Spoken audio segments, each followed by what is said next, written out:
Emenike was a kind and handsome man in his early 20s. He lived in the village of Ndiobu in the eastern part of Nigeria. One evening, he decided to go and cut palm fronds. As he walked along the village path, he hummed a song, feeling happy. The sun was setting, and the sky was painted in beautiful shades of orange and pink. The birds were chirping, and the air was cool and fresh. Suddenly, Eminike heard a strange sound. It was the cry of a little baby coming from the bush. He stopped and listened carefully. At first, he thought he should keep moving and mind his own business. But something inside him told him to check it out. His heart wouldn't let him ignore the cry. So he turned around and walked into the bush, following the sound. As he walked deeper into the bush, the cries became louder. Eminike felt his heart beat faster. He finally reached the spot where the cries were coming from. There, under a tree, he saw a basket. Inside the basket was a newborn baby, wrapped in a soft cloth. The baby had a bracelet on her wrist. On the bracelet, her name and date of birth were written. Her name was Onyinyechi, which means God's gift. Emenike bent down and gently picked up the baby. He looked around to see if the baby's mother was nearby, but there was no one. The baby stopped crying and looked up at him with big curious eyes. Emenike felt a strange connection to the baby. He knew he couldn't leave her there alone. Who could leave such a precious gift in the bush? Emenike whispered to himself. He decided to take the baby home. As he walked back to the village, he cradled Onyinyechi in his arms. The baby cooed softly and snuggled against his chest. Emenike felt a sense of peace and purpose. When he reached his house, his family was surprised to see him with a baby. His father, mother, and elder sister gathered around him, their faces full of questions. Emenike, where did you find this baby? His father asked, frowning. I found her in the bush, Emenike replied. She was all alone in a basket. Her name is Onyinyechi. It was written on her bracelet. His mother shook her head. This is not good, Emenike. You should take her back. What if she brings bad luck to our family? Emenike looked at the baby in his arms. Mama, she's just a baby. How can she bring bad luck? She needs our help. His elder sister Nneka stepped forward. Emenike, Mama is right. What if something bad happens because of her? We don't know where she came from. Emenike's eyes flashed with determination. I don't believe in such superstitions. Onyinyechi is a gift from God. She deserves a chance to live a good life. I will take care of her. Her father sighed and looked at him sternly. Son, you are young and full of good intentions. But this is a big responsibility. Are you sure you are ready for this? Emenike nodded firmly. Yes, Papa. I will do everything I can to take care of her. She will grow up to be a great child. Seeing his determination, his mother softened a little.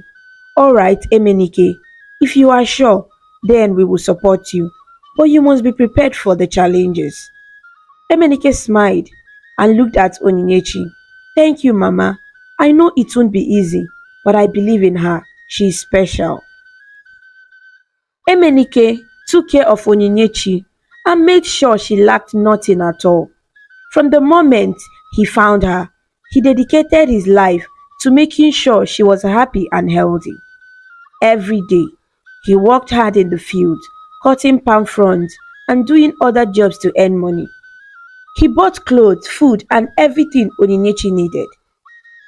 He even made toys for her, and she loved playing with them. As the months went by, Onyinyechi began to grow. She started to recognize Emenike and would smile whenever she saw him. Her first words was Papa, which made Emenike's heart swell with pride and joy. He had become her father in every way that mattered. One day, Emenike sat down with his family to discuss Onyinyechi's future. I want Onyinyechi to have a good education. He said, "She deserves the best, just like any other child." His father nodded. "You are right, Emenike. Education is important, but how will you manage it?" Emenike thought for a moment. "I will find a way. I will work harder and save money. I also want to go back to school and learn." His mother looked concerned. "That will be difficult, Emenike. You already work so hard. How will you balance everything?" "I will make it work, Mama. Unyechi deserves the best. I will not let her down," Emenike said firmly. With his family's support, Emenike enrolled Onyechi in a nearby nursery school. Every morning, he would wake up early to get her ready for school. He dressed her in a clean uniform and packed her lunch. He walked her to school, holding her tiny hand in his. Onyechi loved school and was always excited to go. Emenike also enrolled himself in evening classes. He wanted to finish his education so he could provide a better life for Onyinyechi. Every day was a challenge, but he faced it with determination and love. After work in the field all day, he would go to his classes in the evening. He studied hard and did his best to learn as much as he could. Weekends were special for Emenike and Onyinyechi. Emenike made sure to come home every weekend, no matter how tired he was. They spent the weekends together, playing, reading, and enjoying each other's company. Onyechi loved this moment with her father. One sunny Saturday, Emenike and Onyinyechi were sitting under a tree in their yard. Onyinyechi was reading a book while Emenike watched her with pride. "Papa, look, I can read this word," Onyinyechi said, pointing to a word in her book. "That's wonderful, Oni. You are doing so well," Emenike said, smiling. "Thank you, Papa. I love reading. I want to learn everything," Onyinyechi said with enthusiasm. "And you will, my dear.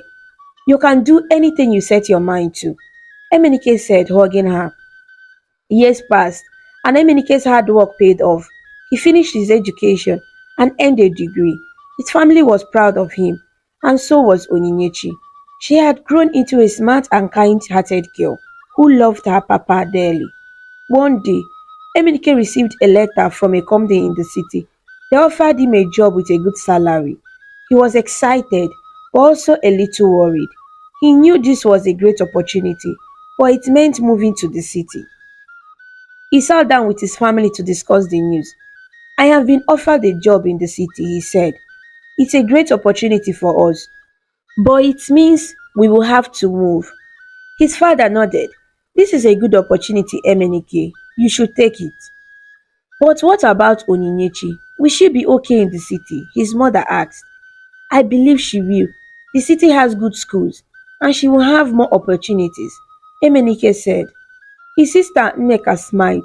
"Onyi is a strong girl. She will do well, and you will be there to support her." Emenike looked at Onyinyechi, who was playing nearby. He called her over. "Onyi, come here. I have something to tell you." Onyinyechi ran over and sat on his lap. "What is it, Papa?" "We have been offered a chance to move to the city. I have a new job there," Emenike said gently. "The city? Really, Papa?"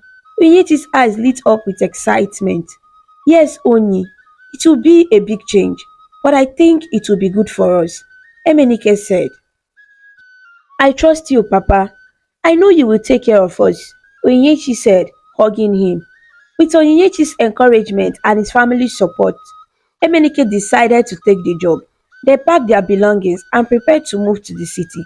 It was a bittersweet moment as they said goodbye to their village and the people they loved. The journey to the city was long, but Emenike and Onyinyechi were excited about their new adventure. When they arrived, they were amazed by the tall buildings, the busy streets, and the many people. It was so different from their village. Emenike found a small apartment for them. He set up their new home, making sure Onyinyechi was comfortable. He enrolled her in a good school and started his new job. Every morning, he walked her to school before heading to work. Life in the city was busy, but Emenike and Onyinyechi adjusted quickly. They made new friends and explored their new surroundings. Emenike worked hard at his job, and Onyinyechi excelled in her studies. One evening, after a long day at work, Emenike sat down with Onyinyechi. How was school today, Oni? He asked. It was great, Papa. I made a new friend and we learned about animals. Onyeti said excitedly. That's wonderful, Oni. I'm so proud of you. Emenike said, smiling. Thank you, Papa. And how was your day? Onyechi asked. It was good. I'm learning a lot at my new job. I'm doing this for us, Oni. I want to give you the best life possible. Emenike said. You already do, Papa. I love you. Onyechi said, hugging him tightly. I love you too, Oni, Emenike said, feeling grateful for the blessing that Onyechi was in his life. And so, Emenike and Onyechi began their life in the city. They faced challenges and made sacrifices, but their love and determination saw them through. Together, they built a bright and happy future, always supporting and caring for each other. Emenike and Onyinyechi, whom Emenike lovingly called Oni, lived together happily in the city. Emenike worked very hard and Oni studied just as hard. Emenike's dedication to his job paid off, and soon he became very rich. He built a big house for himself and Oni in the city. It was a beautiful house with large rooms, a big garden, and a view of the city skyline. The house was filled with love and laughter. Emenike didn't forget his roots. He built a big house for his parents in the village of Ndiobu. They were proud of their son's success and grateful for his generosity. His sister Nneka also got married and moved to her own home, starting a family of her own. Onyi grew up into a beautiful young woman. She was smart, kind, and full of life. She excelled in her studies and made her father proud. When the time came, she went to the university to further her education. She studied hard and made many friends. She returned home occasionally during holidays and weekends to spend time with Emenike. One sunny Saturday, Onyi came home for the weekend. She entered the house, smelling the delicious aroma of food cooking. She knew exactly where to find her father. She walked into the kitchen and saw Emenike standing by the stove, stirring a pot. Papa, I'm home. Onyi called out cheerfully. Emenike turned around and smiled warmly. Onyi, welcome home. How was your journey? It was fine, Papa. I missed you. Onyi said, giving him a hug. I missed you too, my dear. I made your favorite dish, jollof rice. Emenike said, smiling. Onyi laughed. Papa, you are the best chef in the world. Emenike chuckled. Well, I try my best. Now, go wash up and get ready for dinner. Onyi went to her room to freshen up. She looked around, feeling grateful for the home her father had built for them. It was filled with memories and love. After washing up, she joined Emenike at the dining table. The table was set beautifully, and the food smelled amazing. As they ate, Onyi couldn't help but tease her father. Papa, you should open a restaurant. Your cooking is too good to keep to yourself. Emenike laughed. Maybe one day, Onyi. For now, I'm happy cooking for you. After dinner, they sat together in the living room. Emenike brought out a photo album and they started looking through old pictures. Onyi loved this moment with her father. She enjoyed hearing stories about her childhood and their life in the village. Papa, tell me more about when I was a baby. Onyi said, smiling. Well, you were the cutest baby ever, Emenike began. You loved to play with your toys and you always had a big smile on your face. You were my little sunshine. Onyi laughed. And you were my hero, Papa. You still are. Emenike hugged her. And you will always be my precious Onyi. As the night went on, Onyi's mind drifted to a question that had been on her mind for a long time.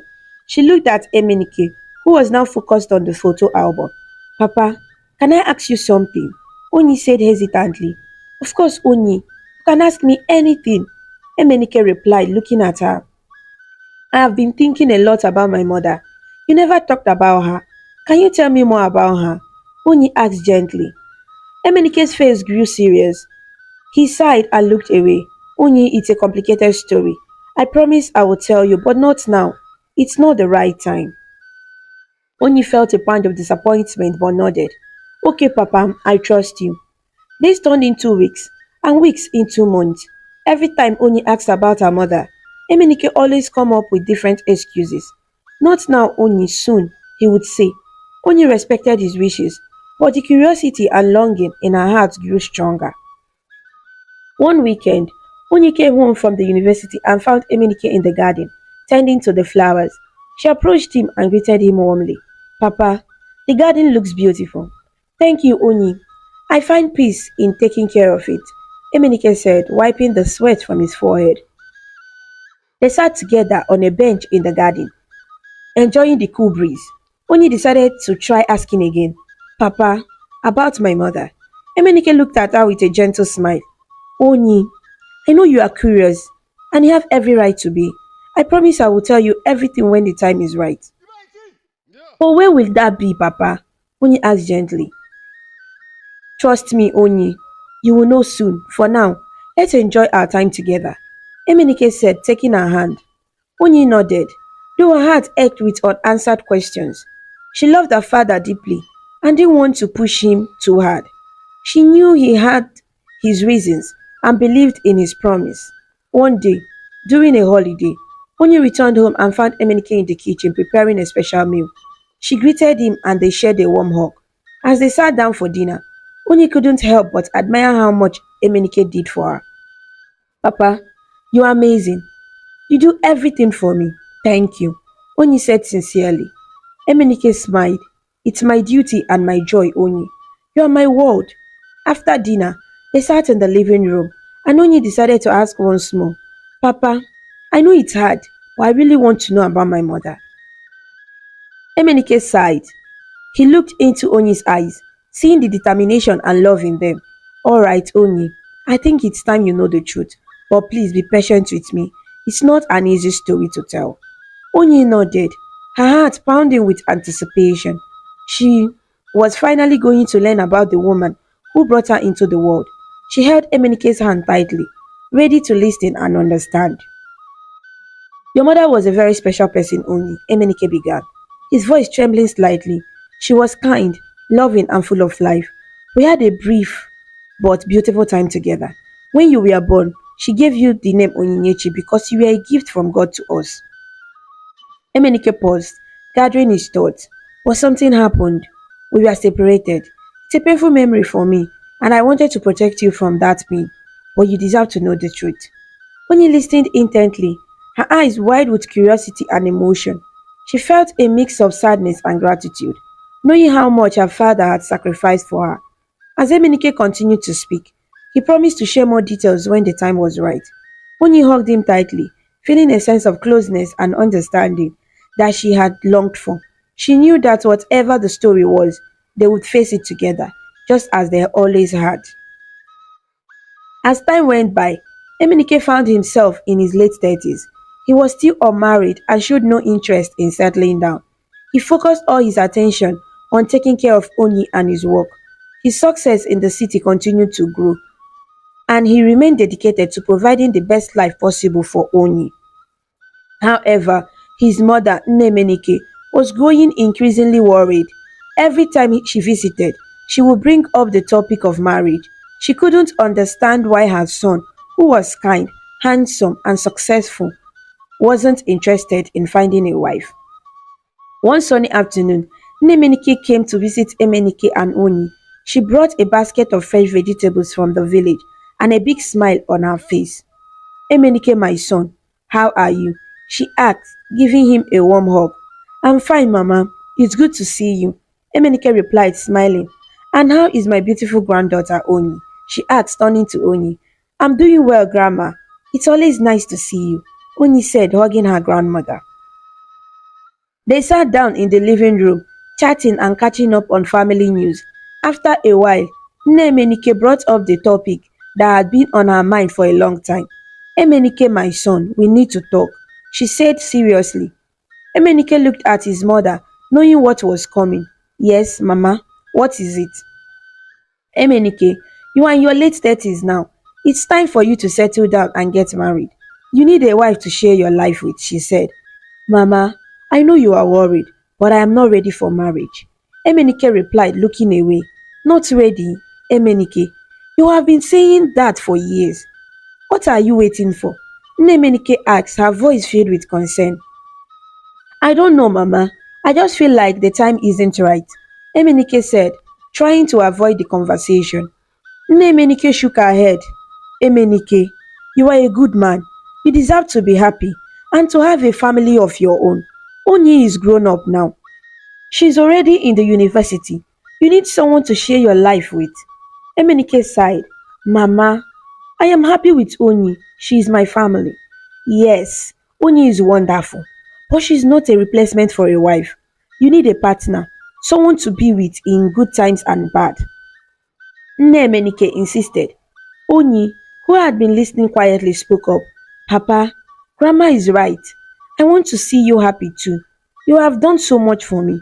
You deserve to have someone to love and take care of you. Emenike looked at Oni, feeling touched by her words. Thank you, Oni, but I just don't feel ready for that step. Nemenike placed her hand on Emenike's shoulder. Emenike, sometimes you have to take a leap of faith. Life is short, and you deserve to be happy. Emenike nodded, but he still felt unsure. He loved his mother Anoni dearly, but the thought of marriage made him uneasy. He didn't want to rush into anything and end up making a mistake. Days turned into weeks, and weeks into months. Every time Nnemenike visited, she would bring up the topic of marriage, and each time, Emenike would come up with an excuse to avoid the conversation. At a point, Onyi decided to take matters into her own hands.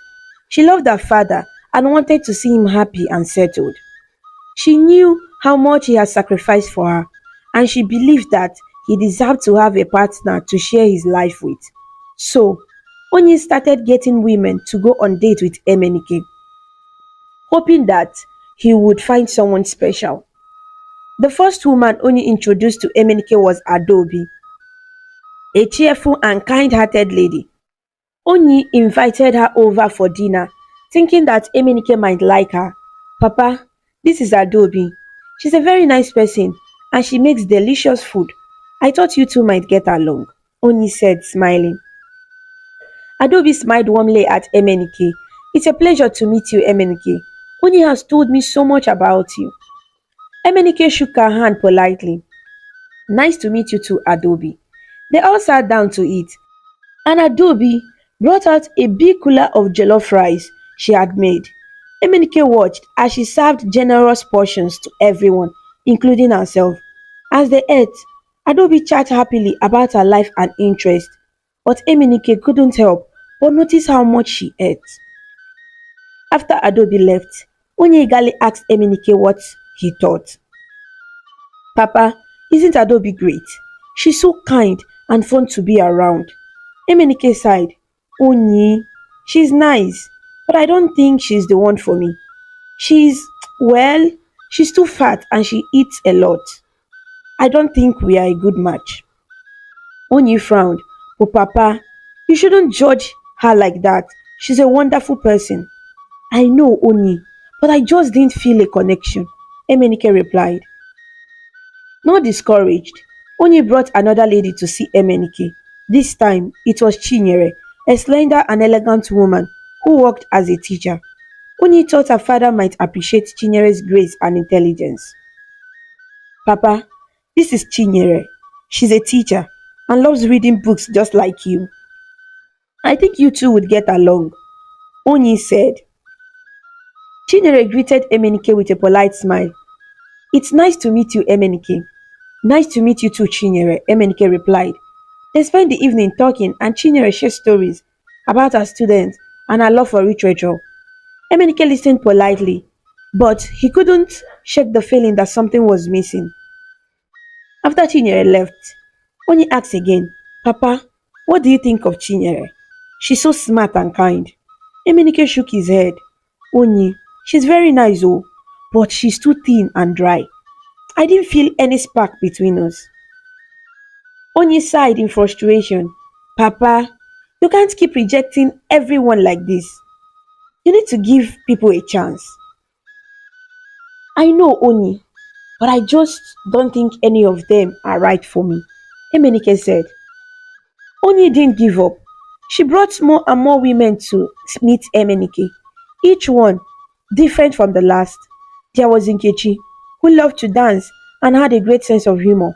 There was Amaka, who was passionate about cooking and dreamed of opening her own restaurant. There was even Ifoma, who shared Emenike's love for gardening and spent the evening discussing different types of plants. But each time, Emenike found a reason to turn them down. Nkechi talks too much, he said. Amaka is too focused on her cooking, he complained. Ifoma is nice, but she's not my type, he concluded. Onyi became tired and frustrated. She had tried everything she could think of, but her father was still single and unwilling to give anyone a chance. One evening, she decided to have a serious talk with him. Papa, I don't understand. I have introduced you to so many wonderful women, but you keep turning them down. Why won't you give them a chance? Oni asked, her voice filled with concern. Emenike sighed deeply. Oni, I appreciate everything you are doing, but I just don't feel ready for marriage. I am happy with our life as it is. Papa, you deserve to be happy. You have done so much for me, and I want to see you with someone who can make you happy too. Oni pleaded. I am happy, Oni. I love you, and that's enough for me. Emenike said gently. But Papa, you need a partner, someone to share your life with. Please, just try to find someone before your 40th birthday. Oni begged. Emenike shook his head. I don't need anyone else, Oni. I am fine the way I am. Please understand. Oni felt tears welling up in her eyes. Papa, I just want you to be happy. I want to see you with someone who loves you as much as I do. Emenike hugged her tightly. Oni, I love you more than anything in this world. You are my happiness. Maybe one day I'll find someone, but right now I am not ready. Please, trust me on this. Oni nodded, though her heart ached with worry. She knew her father was stubborn, but she also knew how much he loved her. She decided to respect his wishes, even though she didn't fully understand him. Oni decided to concentrate on her studies and let Emenike be for the meantime. She understood that her father was set in his ways, and she didn't want to push him further. Oni spent her weekends at the university, immersing herself in her studies and spending time with her friends. She enjoyed her classes and new experiences university life offered. However, she always made it a point to come home some weekends to spend time with Emenike. Their weekends were filled with laughter, cooking together, and sharing stories about their week. Nne Emenike continued to visit regularly, always bringing a bounty of foodstuffs from the village. She loved her son and granddaughter dearly and wanted to ensure they were well taken care of. One day, she arrived with a special guest. She brought a lady named Mary, the daughter of a friend from their village. As soon as they entered the house, Nemenike introduced Mary to Emenike. Emenike, this is Mary. She is a very nice woman and comes from a good family. I think you should consider marrying her. Emenike looked at Mary and then at his mother. Mama, I appreciate your concern, but I am not interested in getting married right now. Nemenike frowned. Emenike, you can't keep living like this. Mary is a good woman. She can make you happy. I am happy, Mama. I have everything I need. Emenike replied firmly. But you need a wife, someone to share your life with. Nemenike insisted. The argument escalated as Nemenike pressed the issue. Why are you being so stubborn? Is it because of Onyinyechi? Is that why you refuse to marry? Because you picked her from the bush? Emenike was taken aback by his mother's words. He looked at her, shocked and hurt. Mama, how can you say such a thing? Onyechi is my daughter in every way that matters. Unknown to them, Onyi was standing at the door, listening to their conversation.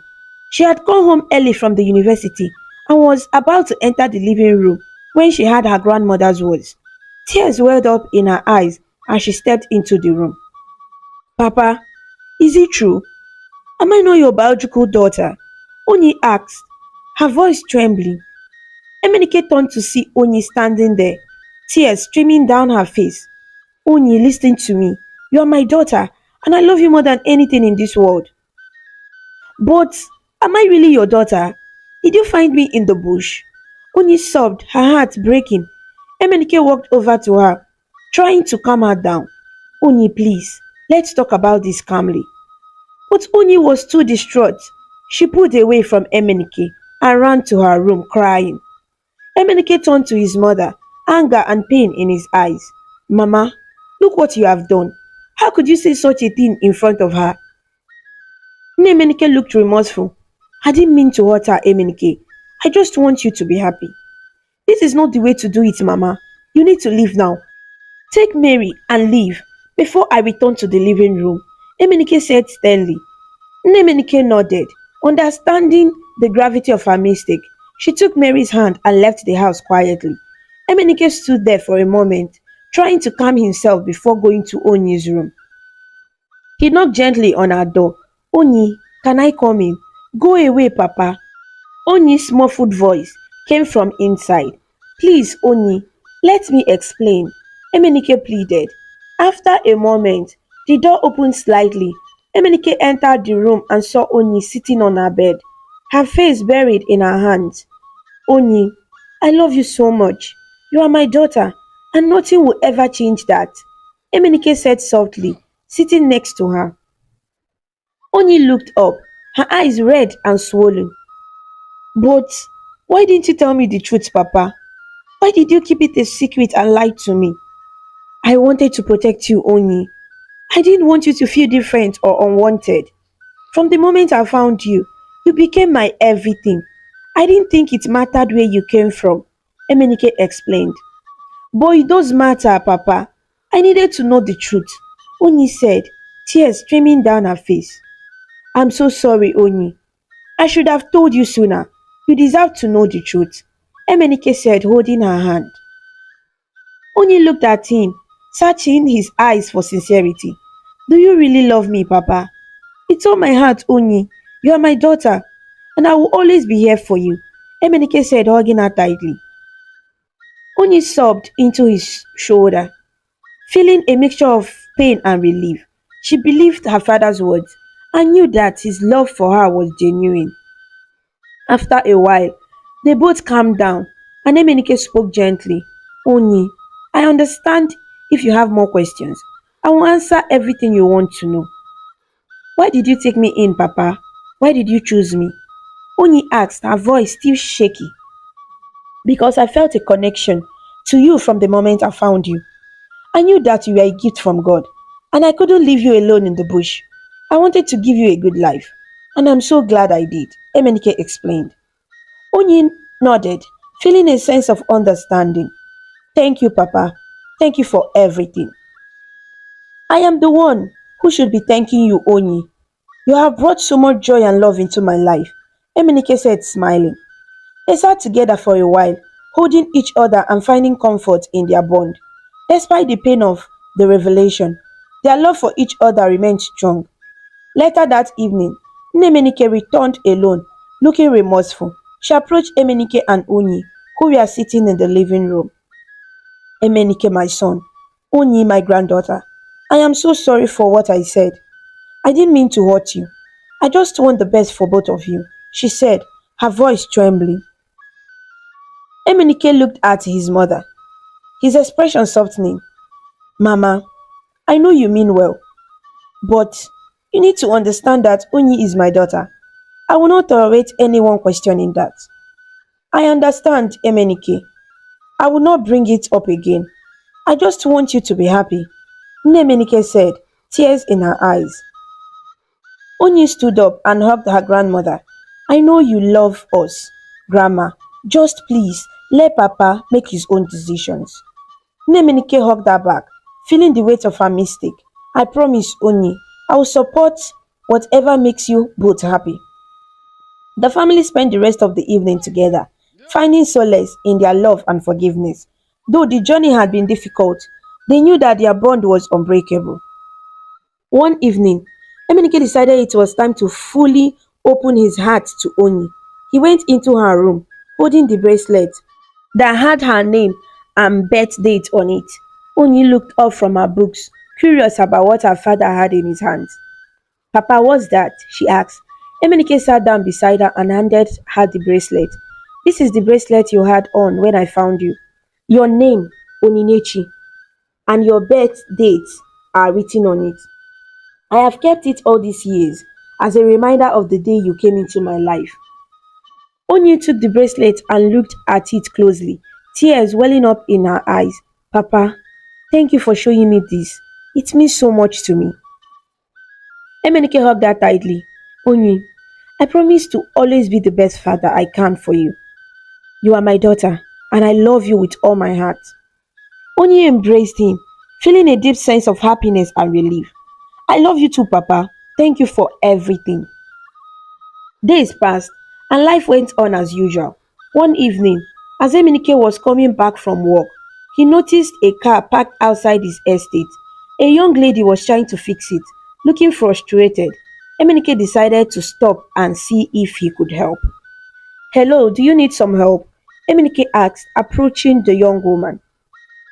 The lady looked up, her face lighting up with hope. Yes, please. My car broke down, and I don't know what to do. Let me take a look, Emenike said.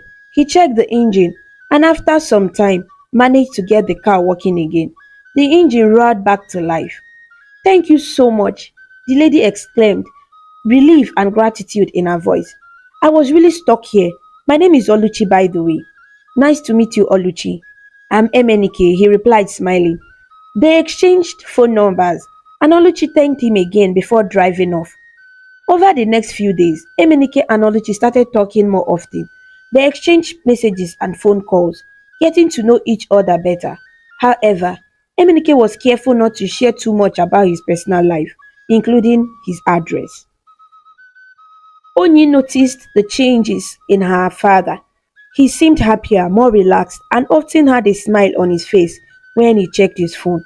She was happy to see him like this. One weekend, Emenike and Onyi went to the store to get groceries. As they walked through the store, Emenike saw a familiar face. He turned and it was Oluchi. And Oluchi greeted them warmly. Emenike, it's so good to see you again. Hello, Oluchi. This is my daughter Onyi. Emenike said, introducing them. Nice to meet you, Onyi. Oluchi said, smiling. Your father has told me a lot about you. Nice to meet you too, Oluchi. Onyi replied, feeling a sense of excitement, seeing her father engaging so well with someone. They chat for a while, and Onyi could see the ease and joy in her father's interactions with Oluchi. After finishing their shoppings, Emenike and Onyi headed home. The drive was quiet at first, both of them lost in their thoughts. Finally, Onyi broke the silence. Papa, do you like her? Emenike glanced at her, surprised by the question. What do you mean, Onyi? You seem really happy when you talk to her. Do you like her? Onyi asked, her eyes full of curiosity. Emenike chuckled. We are just friends, Onyi. She's a nice person, but that's all. Onyi smiled mischievously. Papa, it looks more like love than friendship to me, oh. Emenike laughed heartily, the sound filling the car. You are quite the matchmaker, Onyi. But really, we are just friends. Onyi joined in the laughter, feeling a sense of joy and contentment. She was happy to see her father laughing and enjoying life. As the days went by, Emenike and Oluchi's friendship continued to grow. They often talked on the phone, sharing stories about their lives and dreams for the future. Oluchi would sometimes send him pictures of beautiful places she visited, and Emenike would share funny stories about his day. One evening, Emenike was sitting in the living room smiling at a message from Oluchi. Onyi walked in and saw the look on his face. Papa, you are smiling again. Is it Oluchi? She asked teasingly. Emenike nodded, unable to hide his happiness.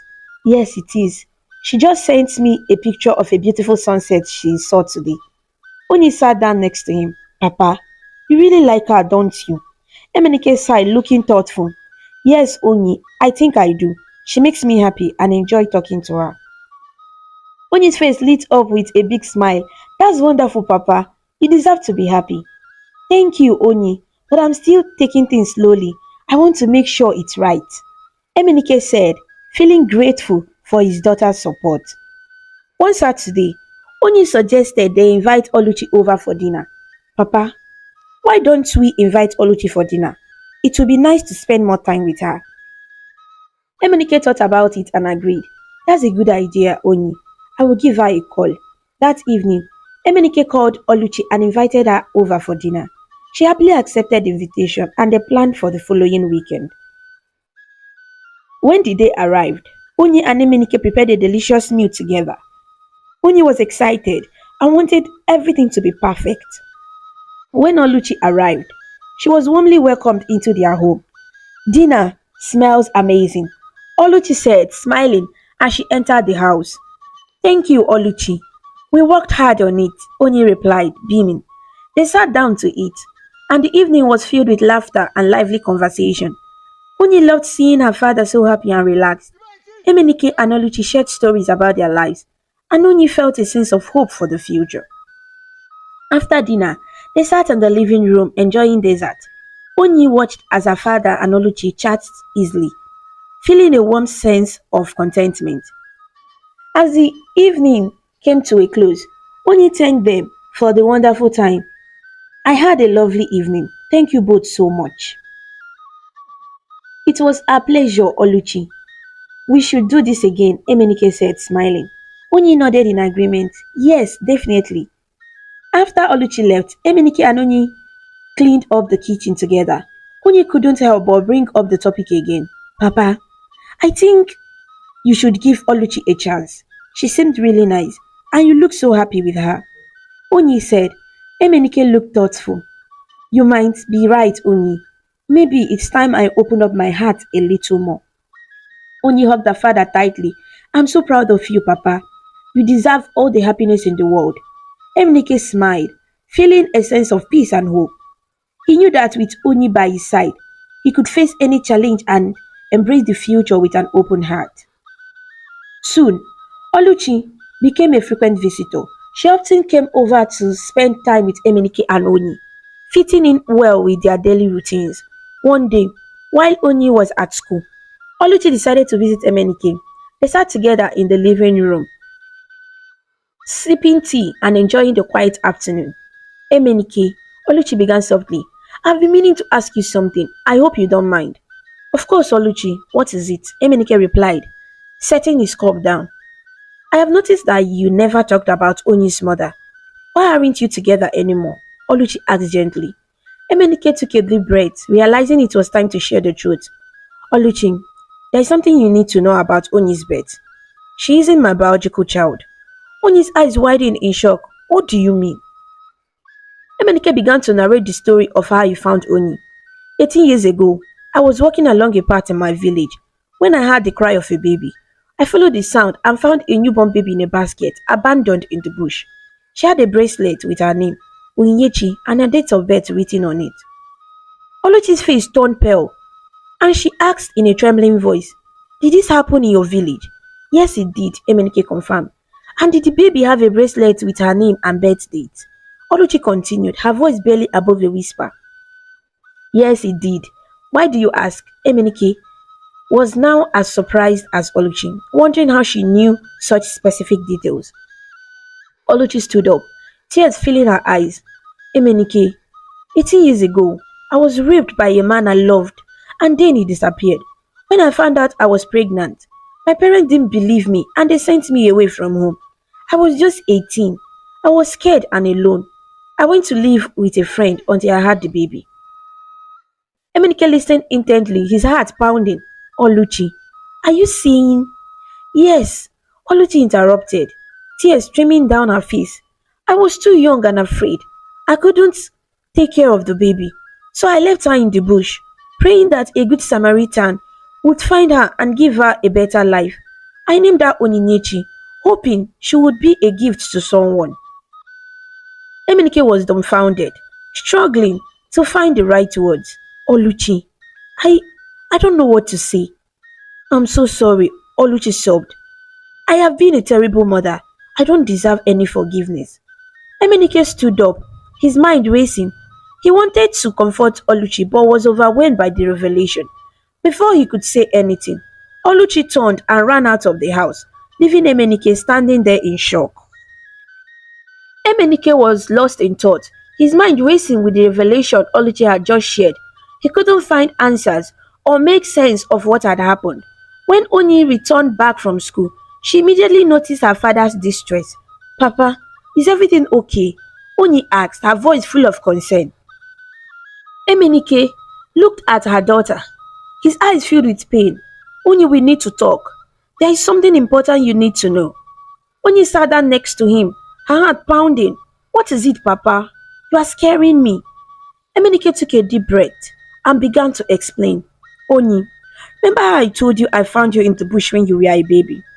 Today, Oluchi came over and she told me something that changed everything. Oluchi is your biological mother. Oni's eyes widened in shock. What? How? I don't understand. She explained that 18 years ago, she was raped by the man she loved. When she became pregnant, her parents didn't believe her and sent her away. She was only 18, scared and alone. She couldn't take care of a baby, so she left you in the bush, hoping someone would find you. Emenike explained, his voice trembling. Oni felt a mix of emotions, shock, confusion and hurt. So, Oluchi is my mother. Yes, Oni, she is. But please understand, she was very young and scared. She made a difficult choice, hoping for the best for you. Emenike said, trying to comfort her. Oni couldn't face the truth. She felt betrayed and overwhelmed. I need some time to think, Papa. Emenike nodded, understanding her need for space. Take all the time you need, Oni. I'm here for you. Days passed, and Oni tried to avoid Oluchi. She couldn't bear to face her biological mother. Oluchi kept coming back, knocking on their door, but Emenike and Oni refused to open or talk to her. One day, when Oni was alone at home, there was a knock on the door. She hesitated, knowing it was Oluchi. She couldn't ignore her anymore. Taking a deep breath, she opened the door. Oluchi stood there with tears in her eyes the moment she saw Oni. She hugged her tightly. Thank you for opening the door, Oni. I'm so sorry for everything. Oni cried and buried her face in Oluchi's embrace. They stood there for a moment, both crying, before they sat down to talk. Why did you leave me? I don't understand. Oni asked, her voice breaking. I was so young, Oni. I was just a child myself. I made a terrible mistake, but I thought it was the only way to give you a chance at a better life. I prayed that someone kind would find you and take care of you. I'm so sorry. Oluchi explained, her heart aching. Oni took a deep breath. I understand now. It must have been so hard for you. But I have had a wonderful life with Papa. He took good care of me and gave me everything I needed. I am so grateful to Emenike. He did what I couldn't. He gave you a home and a family, Oluchi said, tears streaming down her face. I have forgiven you, Oluchi. It was a difficult decision for you, and you were just a child. Thank you for making that decision because it brought me to Papa and he gave me a better life. Oni said, her voice soft but firm. Oluchi hugged her again. Thank you, Oni. You don't know how much that means to me. As they talked, Oni realized that Emenike had been alone for so many years. Now that he had found love, she felt it was important to fix things. Papa has been alone for so long. Now that he found true love, I want to help make things right. When Emenike returned home, he saw Oluchi and Oni sitting together. His face darkened with anger. What is going on here? Oni and Oluchi stood up, both with pleading eyes. Papa, please, hear us out, Oni said. Emenike, I'm so sorry for everything. I never meant to hurt you or Oni. Please forgive me. Oluchi begged. Emenike looked at both of them, his anger slowly subsiding. I need time to process all of this. It's a lot to take in. Papa, we understand. But Oluchi and I have talked, and I have forgiven her. She was just a child back then, and she made a difficult decision. We want to move forward as a family. Oni said, her voice steady. Emenike sighed, feeling the weight of their words. I can't continue the relationship right now. I need time to think. Oluchi nodded, her heart heavy with sadness. I understand, Emenike. I will give you the time you need. Oni hugged her father tightly. Thank you, Papa. I know this is hard, but we can get through this together. Emenike looked at Oluchi and Oni, feeling a mix of emotions. He knew that the road ahead would be difficult, but he also knew that they had to face it together. He nodded, signaling his acceptance for now. As Oluchi left, Emenike sat down, his mind swelling with thoughts. He knew that this was just the beginning of a new chapter in their lives, one that would require patience, understanding, and love. With Onyi by his side, he felt a glimmer of hope for the future. As time went by, Emenike started acting strange. He often stayed alone, staring at his phone, lost in thought. He thought about Oluchi constantly, but couldn't bring himself to reach out to her. The memories of their time together and her confession lingered in his mind, making it hard for him to focus on anything else. Onyi noticed her father's change in behavior. She saw the pain and longing in his eyes and knew that he missed Oluchi. One evening, she decided to talk to him. Papa, you have been acting different lately. I know you miss Oluchi, Oni said gently, sitting next to him on the couch. Emenike sighed, putting his phone down. Oni, it's complicated. I do miss her, but I don't know how to move forward. Papa, sometimes we need to take a leap of faith. You love her, and she loves you. Don't let fear hold you back, Oni said, holding his hand. I don't want to get hurt again, Oni. But you are right. I can't keep living like this, Emenike admitted. Let's go visit her, Papa. Let's talk to her and see where things go, Oni suggested with a hopeful smile. Emenike nodded, feeling a glimmer of hope. Alright, Oni, let's do it. After some time, Emenike and Oni decided to visit Oluchi. As they approached her home, Emenike's heart raced. He wasn't sure what to expect, but he knew he had to try. When they arrived, Oluchi was surprised to see them at her doorstep. Emenike, Oni, what a surprise, she exclaimed, her face lighting up with happiness. Hello, Oluchi, can we come in? Emenike asked, smiling nervously. Of course, please come in, Oluchi replied, stepping aside to let them enter. They sat down in the living room, and for a moment there was a silence. Then Emenike took a deep breath and began to speak. Oluchi, I have been thinking about you a lot. I realized how much I miss you and how much I have always loved you. Emenike confessed, his voice trembling. Oluchi's eyes filled with tears. Emenike, I have missed you too. I never stopped loving you. I was just so scared that you wouldn't want me after everything. Emenike reached out and took her hand. I love you, Oluchi. I had always loved you. I want us to be together. Oni watched them, her heart filling with joy. Papa, Mama, you both deserve to be happy. Let's put the past behind us and move forward together. Emenike and Oluchi embraced, tears streaming down their faces. I love you, Oluchi, Emenike whispered. I love you too, Emenike, Oluchi replied, holding him tightly. The three of them hugged, feeling a sense of unity and love. They made promises of love and togetherness, vowing to support each other no matter what. In the months that followed, Emenike and Oluchi's relationship blossomed. They spent more time together, growing closer and building a strong foundation for their future. Oni was thrilled to see her father so happy and in love. Eventually, Emenike and Oluchi decided to get married. The wedding was a beautiful celebration of love and family. Friends and family gathered to witness their union, and there wasn't a dry eye in the room as they exchanged their vows. I promise to love you and stand by you through everything, Emenike said, his eyes shining with tears. And I promise to love you and support you always, Oluchi replied, her voice filled with emotion. Oni stood by their side, feeling immense happiness and pride.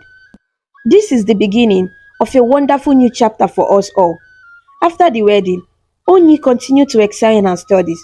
She graduated with flying colors, making her family incredibly proud. She decided to help manage her father's company, bringing new ideas and energy to the business. One evening, as they sat together in their cozy living room, Emenike looked around at his family with a heart full of gratitude. I'm so blessed to have both of you in my life. Thank you for being my strength and my joy. Onyi smiled, holding her father's hand. We are a family, Papa. We always will be. Oluchi nodded, tears of happiness in her eyes. We have come a long way, and I am so grateful for every moment. The story finally came to an end, with Emenike, Oni, and Oluchi living happily ever after. They faced challenges together, supported each other through thick and thin, and built a life filled with love, laughter, and endless possibilities. And so, Their journey continued, a testament to the power of love, forgiveness, and the bonds that make a family unbreakable. They knew that no matter what the future held, they would always have each other, and that was more than enough. This story teaches us that love and forgiveness are very powerful. Even when things are difficult and people make mistakes, forgiving each other can bring happiness and make families stronger. Emenike, Onyi and Oluchi showed us that by loving and forgiving each other, they could live happily together. It's important to be kind, forgive others, and remember that family is about love and support. In a beautiful town of Lagos, there lived a girl named Yanu. She was just 18 years old and had a radiant smile that could light up any room. Yanu lived with her mother Idowu, who had raised her alone after her father died in a terrible car accident. Idowu, though only 38 years old, was a strong and beautiful woman. She had worked very hard to provide for Yanu, making sure she had everything she needed. Every morning, Idowu would wake up early to prepare breakfast for Yanu. She always made sure her daughter had a healthy meal before heading out for the day. Yanu, breakfast is ready. Idowu would call out from the kitchen, her voice full of warmth. I'm coming, Mom, Yanu would reply, quickly finishing her morning routine. She always looked forward to this moment with her mother, where they would sit and talk about their plans for the day. One bright morning, as they sat at the dining table, Idowu looked at her daughter with pride. Yanu, you have grown into a beautiful and intelligent young lady. I know your father would be so proud of you, she said softly, a hint of sadness in her eyes as she remembered her late husband. Yanu reached out and held her mother's hand. Thank you, Mom. I couldn't have done it without you. You have always been there for me, and I appreciate everything you do, she said, her eyes shining with gratitude. Idowu smiled and squeezed her daughter's hand. I will always be here for you, my dear, no matter what. Yanu attended the best high school in Lagos. Thanks to her mother's hard work, she was an excellent student, always at the top of her class. Her teachers often praised her for her dedication and intelligence.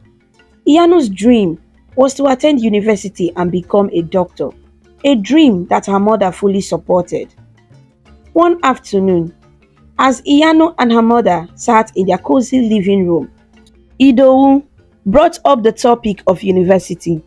Yanu, have you decided which university you want to attend? She asked, looking at her daughter with interest. I have been thinking about it a lot, Mom. I really want to go to the University of Lagos. It's close to home and they have a great medical program. Yano replied, excitement in her voice. Idowu nodded approvingly. That's a great choice. I know you will do very well there. We will start preparing for your admission soon. The days passed by and Yano eagerly awaited her admission into the university. She spent her free time reading books and preparing for the next step in her education. Her mother continued to work hard, ensuring that they had everything they needed. One evening, as they sat together after dinner, Yanu turned to her mother and said, Mom, can you tell me more about Dad? I want to know more about him. Idowu's eyes softened at the mention of her late husband. Your father was a wonderful man, Yanu. He was kind, hardworking, and he loved us very much. He always had a way of making us laugh, even on the toughest days. He would have been so proud of the young woman you have become, she said, her voice filled with love. Yano listened intently, soaking in every word. She cherished their stories about her father, feeling a deep connection to the man she never got to know. I wish I could have met him, she said softly. I know, my dear, Idowu replied, wrapping her arm around her daughter. But he is always with us, watching over us and guiding us. The bond between Yanu and her mother grew stronger each day. They were more than just mother and daughter. They were best friends, confidants, and each other's biggest supporters. Idowu made sure to create a loving and nurturing environment for Iyanu, filled with encouragement and positivity. One weekend, they decided to take a trip to the beach. It was a sunny day, and the gentle waves of the ocean provided a soothing backdrop. As they walked along the shore, collecting shells and feeling the sand between their toes, they talked about their dreams and aspirations. Iyanu, I want you to know that no matter what happens, I will always support you, Idowu said, looking out at the horizon. You have so much potential, and I believe you can achieve anything you set your mind to. Thank you, Mom, Iyanu replied, feeling a surge of confidence. I will work hard and make you proud, I promise. As they sat down on a blanket, watching the sun set over the ocean, Iyanu felt a deep sense of contentment. She knew that with her mother's unwavering support, she could face any challenge that came her way. The weeks turned into months, and the time for university admission drew closer. Iyanu continued to study diligently, often staying up late into the night with her books spread out before her. Idowu would sometimes come into her room with a cup of tea, reminding her to take breaks and get some rest. One night, as Iyanu was studying, Idowu knocked on the door and walked in. Iyanu, it's getting late. You need to rest, she said gently. I know, Mom. I just want to finish this chapter, Iyanu replied, her eyes focused on the book in front of her. Idowu smiled and placed the cup of tea on the table. All right, but don't stay up too late. You need your sleep to stay healthy and sharp. I will, Mom. Thank you, Iyanu said, appreciating her mother's concern. As Iyanu waited for admission into the university, she often found herself with extra time on her hands. It was during one of her daily walks in the neighborhood that she met Bola. Bola lived a few blocks away from Iyanu's house, and they quickly became friends. Bola was lively and fun, and Iyanu enjoyed her company.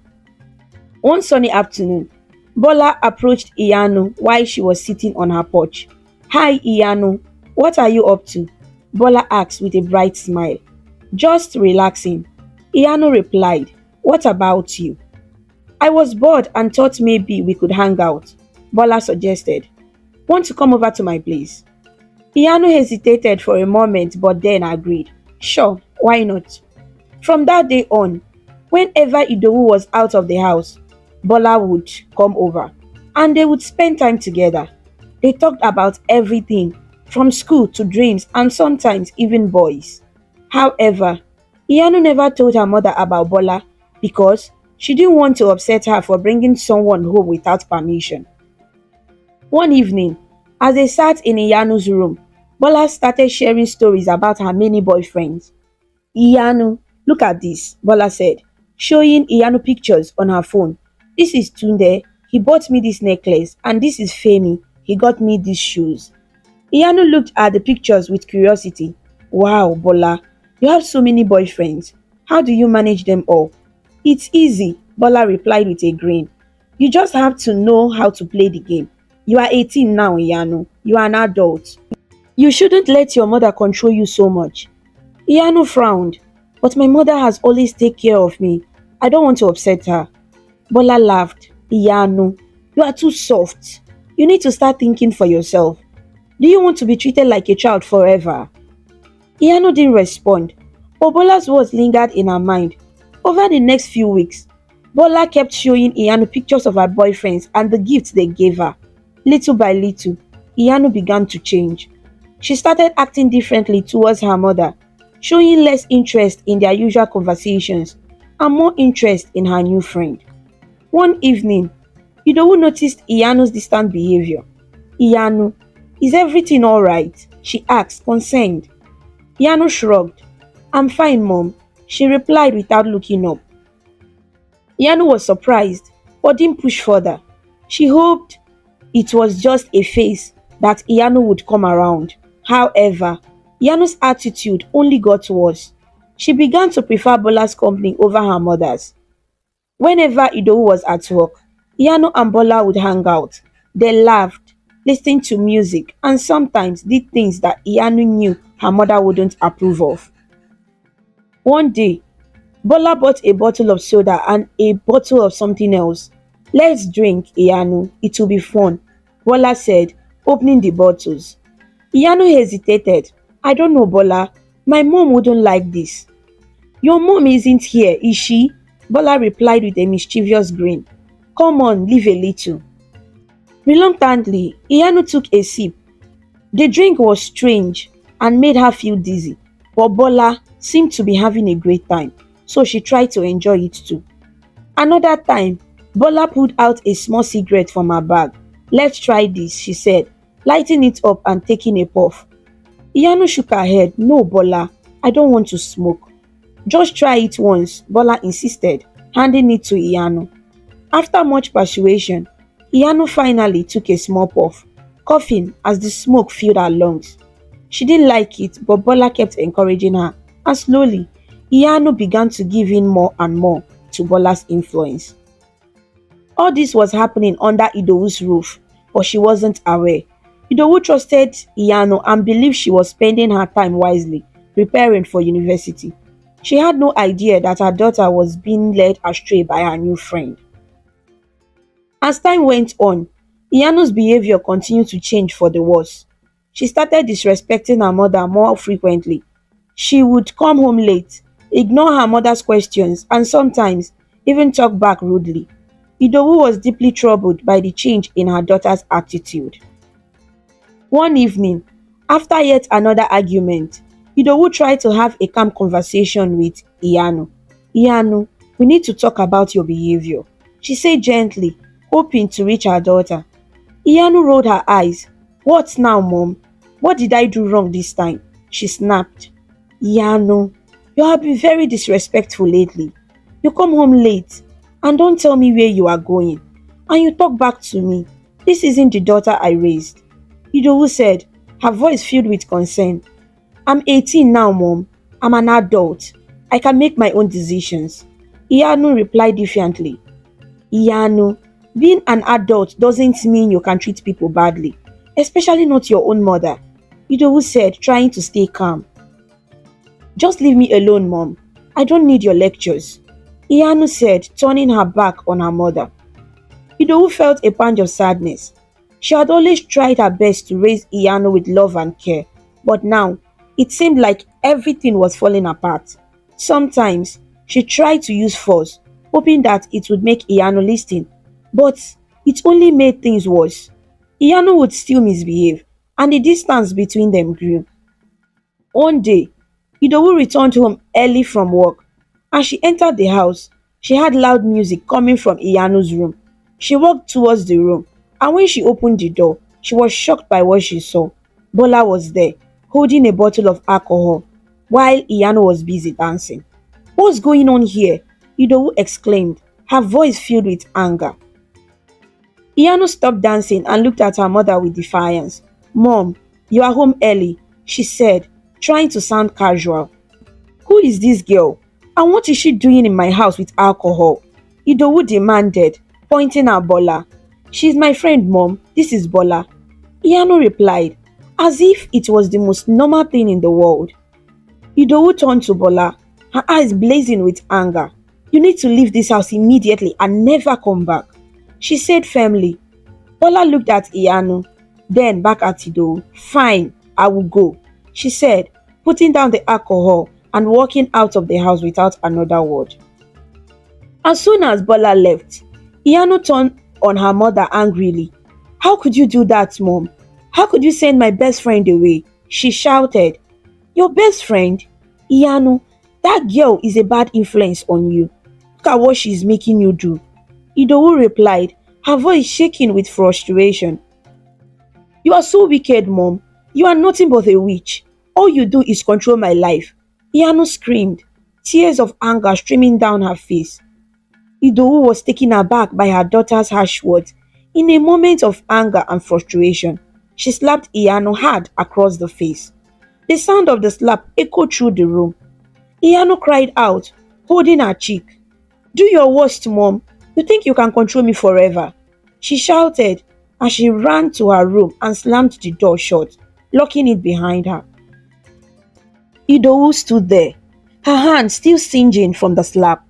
She felt a rush of emotions, anger, sadness, and regret. With tears in her eyes, she walked to the living room and sat down on the couch, trying to figure out where she had gone wrong. She buried her face in her hands and cried softly. Where did I fail my daughter? What did I do wrong? She whispered to herself. She thought about the times when Ian was a little girl, full of laughter and joy. Those memories seemed too distant now. Meanwhile, in her room, Ian was crying too. She was angry and hurt. She felt misunderstood and controlled. She couldn't believe her mother had slapped her. She lay on her bed, staring at the ceiling, wondering if things would ever get better. Idowu, sitting on the couch, wiped her tears and took a deep breath. She knew she had to find a way to reach Yanu, to make her understand that she only wanted the best for her. But at that moment, she felt lost and unsure of what to do. The house was filled with silence, broken only by the occasional sound of Iyanu's sobs from her room. Both mother and daughter were hurting, but neither knew how to bridge the gap that had grown between them. Idowu sat there for a long time, thinking about everything that had happened. She prayed silently, asking for guidance and strength to help her daughter. She knew it wouldn't be easy, but she was determined not to give up on Iyanu. In her room, Iyanu wiped her tears and took a deep breath. She felt a mix of anger and sadness, but deep down, she also felt a pang of guilt. She loved her mother, and she knew that her mother loved her too. She didn't want to hurt her, but she felt trapped and confused. That night passed slowly, with both Idowu and Iyanu lost in their thoughts. They were two people who loved each other deeply, but were struggling to find a way to communicate and understand each other. As the first light of dawn broke through the windows, Idowu stood up and made her way to Iyanu's room. She knocked softly on the door. Iyanu, we need to talk, she said gently. There was no response. Idowu waited for a moment and then turned to leave, feeling a heavy weight on her heart. She knew that healing the rift between them would take time, but she was determined to keep trying. Days later, Iyanu started going to Bola's house instead of bringing her over. Idowu continued to caution her daughter, but Iyanu refused to listen. The bond between mother and daughter seemed to be weakening each day, and Idowu felt helpless. One evening, Idowu tried to have a serious talk with Iyanu. Iyanu, I don't like the way you have been behaving. You need to stop going to Bola's house, she said, her voice firm yet pleading. Mom, I'm not a child anymore. I can decide where I want to go and who I want to see. Iyanu replied, not even looking up from her phone. Yanu, I'm worried about you. Bola is not a good influence. Idowu insisted, hoping to get through to her daughter. Just leave me alone, Mom. You are always worrying for no reason, Yanu said dismissively, standing up and walking away. Idowu watched her go, feeling a deep sense of despair. She prayed every night, hoping that Yanu would come to her senses, but things only got worse. At night, when Idowu was sleeping, Yanu would sneak out of the house to go party with Bola and other friends.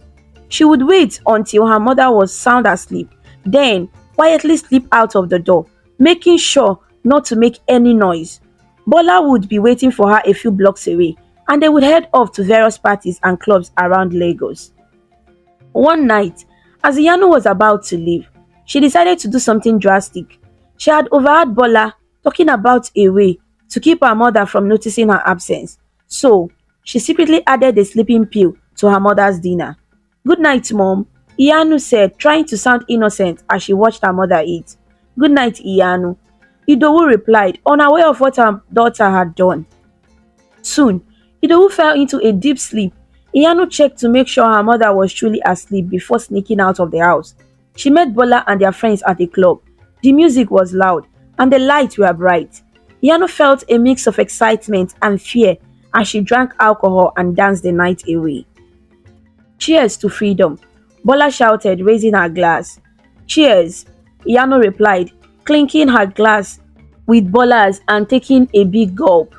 The alcohol burned her throat, but she forced herself to enjoy it. They danced and laughed, moving from one club to another. The night seemed endless, and Iyanu felt a strange sense of liberation.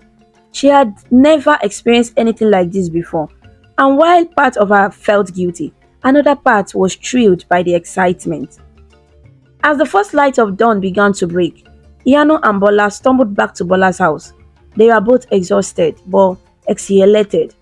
That was amazing, Iyanu said, leaning against the wall for support. It was, wasn't it? Bola replied with a grin. You see, Iyanu, this is what life is about, fun and freedom. Iyanu nodded, though a part of her still felt uneasy. I need to get home before my mom wakes up, she said, glancing at her watch. Alright, be careful, Bola said, giving her a quick hug. Iyanu quickly made her way back home, hoping that the sleeping pill had worked and her mother was still asleep. She slipped into the house and tiptoed to her room. Just as she was about to lie down, she heard her mother's voice. Iyanu, where have you been? Idowu shouted, her voice filled with anger and worry. Iyanu froze, then turned to face her mother. I was just out with friends, Mom. Why are you shouting? She replied, trying to sound nonchalant. You were out all night. Do you have any idea how worried I have been? This is not how I raised you, Idowu said, tears streaming down her face. I don't care, Mom. Just leave me alone, Iyanu said, turning away and heading to her room. Idowu watched her daughter go, her heart breaking. She felt powerless to stop Iyanu's descent into rebellion and recklessness. This pattern continued for weeks. Yanu would drug her mother's food, sneak out at night, and return early in the morning. Idowu's pleas and warnings fell on deaf ears. Yanu had built a wall around herself, shutting her mother out completely. One night, as Yanu prepared to leave, she paused to look at her sleeping mother. For a moment, she felt a punch of guilt. She remembered the times when they were close, when her mother's smile was the most comforting thing in the world. But she quickly pushed those thoughts away and left the house. At the club, Bola noticed Iyanu's troubled expression. What's wrong, Iyanu? She asked, concern in her voice. Nothing, I'm fine, Iyanu replied, forcing a smile. You don't look fine. Is it your mom again? Bola asked. She just doesn't understand. She's always trying to control me, Iyanu said, taking another sip of her drink. You need to stand up for yourself, Iyanu. Don't let her hold you back, Bola said, putting a reassuring hand on her friend's shoulder. As the night went on, Iyanu tried to forget her worries. She danced and drank, laughing with her friends, but deep down, she couldn't shake the feeling of unease. She knew her mother loved her and only wanted the best for her, but she felt trapped in a circle of rebellion and defiance. The next morning, Yanu returned home, her head pounding from the night activities. Idowu was waiting for her in the living room.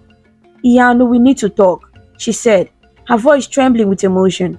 Not now, Mom, I'm tired, Iyanu replied, trying to walk past her. Yes, now. This has gone on long enough. You can't keep doing this, Idowu said, blocking her path. Iyanu sighed and sat down. What do you want to talk about? Your behavior, Iyanu. Sneaking out, drinking, partying. This isn't you. What happened to my daughter? Idowu asked, her eyes filled with tears. I just want to have fun, Mom. Why can't you let me live my life? Iyanu replied, her voice tinged with frustration. Because I love you, Iyanu. I don't want to see you ruin your own life. You have so much potential, so many dreams. Don't throw it all away, Idowu pleaded. Iyanu felt a lump in her throat. She wanted to reach out to her mother, to tell her she understood, but the words wouldn't come. Instead, she stood up and walked to her room, closing the door behind her. Idowu sat on the couch, tears streaming down her face. She prayed for strength and guidance, hoping that somehow she could reach her daughter. In her room, Iyanu lay on her bed, staring at the ceiling. She felt torn between her desire for freedom and her love for her mother. She didn't know how to bridge the gap between them. The days continued to pass. In a blur of late nights and early mornings, Yanu's rebellion showed no signs of stopping and Idou's heart ached with worry. But despite the pain and the distance, both mother and daughter held onto a glimmer of hope, believing that somehow they would find their way back to each other.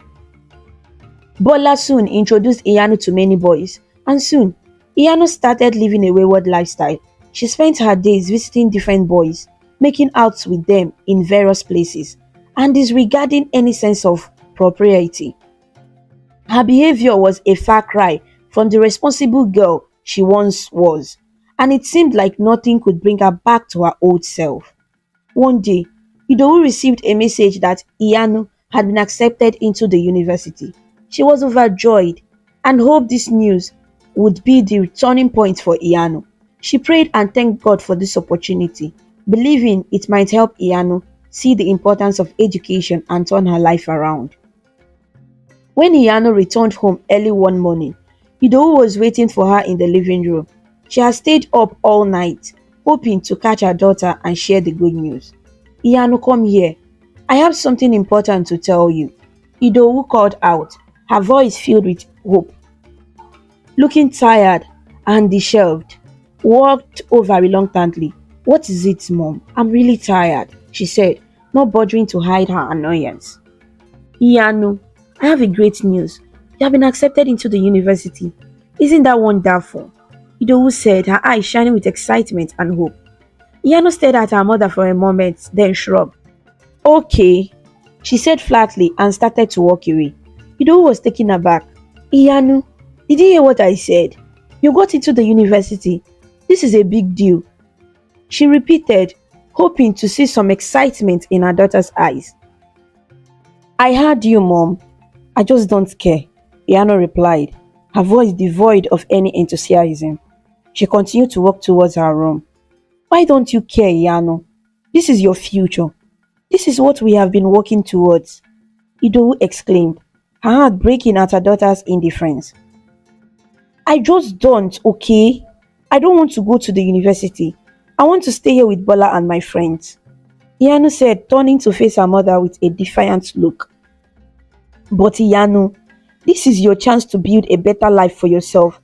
Don't throw it away, Idowu pleaded, tears welling up in her eyes. I'm not going, Mom. End of discussion, Yanu said firmly, before walking into her room and slamming the door shut. Idowu stood there, feeling a deep sense of despair. She had hoped that the news of Iyanu's admission would be the wake-up call her daughter needed, but it seemed like nothing could reach her. She sank into the couch, tears streaming down her face, and prayed for a miracle. In her room, Iyanu lay on her bed staring at the ceiling. She felt a mix of emotions, anger, frustration, and a nagging sense of guilt. She knew her mother was right, but the allure of her current lifestyle was too strong. Bola and her friends made her feel free and alive in a way she had never felt before. Over the next few days, Idowu tried to talk to Iyanu about the university, but every attempt was met with resistance. Iyanu refused to even consider the idea, insisting that she wanted to stay and live her life the way she wanted. One evening, as Yanu was getting ready to go out, Idowu tried one last time to reach her. Iyanu, please listen to me. Going to the university is important. You need to think about your future, she said, standing in the doorway of Iyanu's room. Iyanu rolled her eyes. Mom, I told you I'm not interested. Stop trying to control my life, she said, grabbing her bag and heading for the door. I'm not trying to control you, Yanu. I'm trying to help you. I love you, and I want the best for you, Idowu said, her voice breaking. Yanu paused for a moment, then sighed. I know you do, Mom, but I just want to live my life my way. Please understand, she said softly before walking out of the door. Idowu watched her go, feeling a mix of sadness and helplessness. She knew she couldn't force Iyanu to go to the university, but she prayed that something would change her mind. Meanwhile, Iyanu continued to spend her days and nights with Bola and her new friends. They introduced her to a world of parties, alcohol, and a carefree lifestyle that seemed appealing at first, but soon began to take its toll. One day, As Yanu was hanging out with Bola and some boys, she couldn't help but feel a growing sense of emptiness. Despite all the fun and excitement, there was a void that nothing seemed to fill. She missed the closeness she once had with her mother, and deep down, she knew that her current path was not leading anywhere good. Bola, do you ever think about the future? Yano asked one evening as they sat on the steps outside the club, watching people go by. Bola laughed. The future? Who cares about the future? We are living in the now, Yano. That's what matters, she said, taking a sip of her drink. Yano nodded but couldn't shake the feeling of unease. She knew Bola's words were meant to be reassuring, but they didn't bring her any comfort. The night of partying and the constant presence of different boys were starting to lose their appeal. As the weeks went by, Yano found herself thinking more and more about her mother's words. She knew that Idowu was right about the importance of education and building a future. But every time she thought about going to the university, she felt a mix of fear and uncertainty. One morning, after a particular rough night, Yanu came home and found her mother sitting at the kitchen table, looking exhausted and worried. Idowu looked up as Yanu walked in.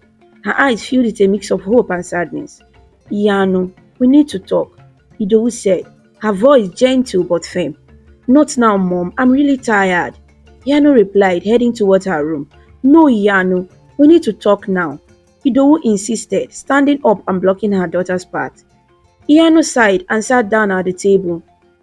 What is it, Mom? She asked, trying to sound indifferent. Yanu, I have been thinking a lot about you and your future.